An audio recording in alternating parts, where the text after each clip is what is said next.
exercise 11b, question number 5. So first we see that what they are providing us and what they are asking in this question. So question number 5 में हमें सबसे पहले क्या दे रहे हैं? हमें सबसे पहले दे रहे हैं कि एक ट्राइंगल है ABC. This is a triangle, means ABC. Clear? AB is 8.9. AB कितना दे रहे हैं? 8.9 दे रहे हैं हमें, जबकि एंगल ऑफ BAC का मतलब A पे जो एंगल है वो कितना बन रहा है हमारे पास? 90 का बन रहा है. And angle of ABC means B पे जो एंगल बन रहा है वो कितना बन रहा है? 56 बन रहा है. H lies on BC such that, H जो है वो इस तरह लाई कर रहा है BC किस पे? BC पे, कि AH is a perpendicular to BC. ये परपेंडिकुलर बना रहा है. क्लियर? किस पे? BC पे. Find the length of AH and HC. ये दोनों चीजें हमें मालूम करनी है. अच्छा, ये सब क्वेश्चन तो समझ में आ गया होगा. इसको हम थोड़ा सा रब कर देते हैं ताकि हम जो है वो इसको क्लियरली कर सकें. अब आप देखें कि हमें क्या मालूम करना है. सबसे पहले AH यानी कि यहाँ से यहाँ तक का डिस्टेंस.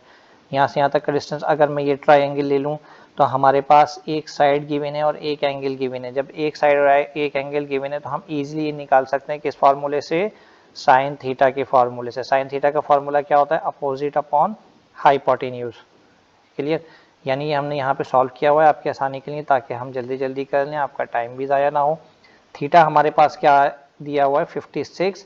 और जबकि अपोजिट हमें क्या मालूम करनी है? AH. जब ये थीटा है तो इसके अपोजिट कौन सी साइड हो गई? ये वाली साइड हो गई. इसके अपोजिट ये वाली साइड हो गई. अपोजिट AH हो गया. और ये हाइपोटेन्यूज हमें कितना दिया हुआ है? 8.9 मीटर.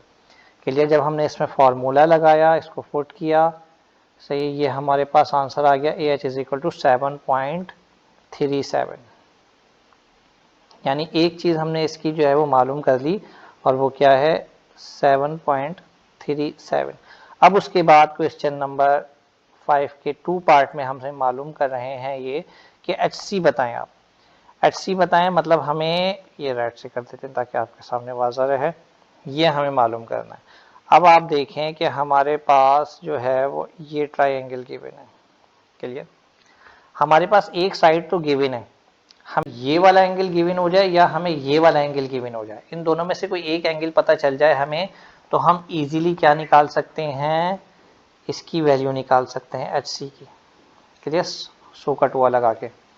अच्छा, अब हमें करना क्या है कि एक एंगल मालूम करने के लिए ये देखें, हमें यहाँ पे दिया हुआ ये एंगल 90 का दिया हुआ है और इसमें दो एंगल हैं.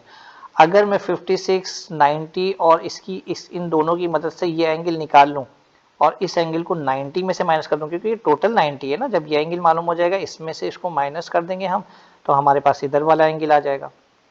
समझ में आ रही बात? इस ट्राइंगल का एंगल आ जाएगा. तो हम इसको सॉल्व करने की तरफ चलते हैं.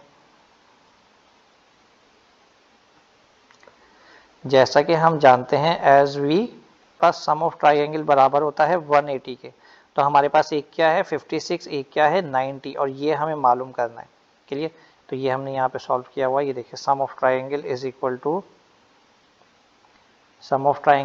टू 90 प्लस 56 प्लस, अगर हम इसको हमने कह दिया A और इसको कह दिया X. चलिए, अच्छा, A इज इक्वल टू 34 आ गया. जब A हमारे पास 34 आ गया तो हमने जब 90 में से इसको माइनस किया, क्लियर, तो हमारे पास क्या आ गया? X आ गया. तो X इज इक्वल टू 56 आ गया है हमारे पास.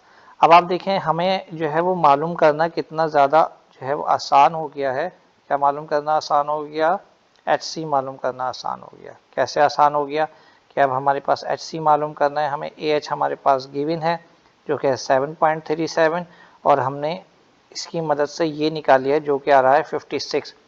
अब अगर मैं tan थीटा का यहाँ पे फॉर्मूला लगा लूँ, tan थीटा बराबर होता है हमारे पास अपोजिट अपॉन एडजेसेंट. सही. अब देखें, थीटा हमारे पास क्या गिवन है? 56. और एडजेसेंट साइड हमें जो है वो गिवन है वो कितनी है? 7.37. अपोजिट यानी इस एंगल के अपोजिट हमें पता करना है. तो ये हमने tan थीटा का फॉर्मूला लगाया. हमारे पास एंगल गिवन है 56. HC हमें मालूम करना है 7.37 हमने यहाँ पे रखा. ये हमने इसको सॉल्व किया तो हमारे पास आंसर आ गया 10.9. क्लियर?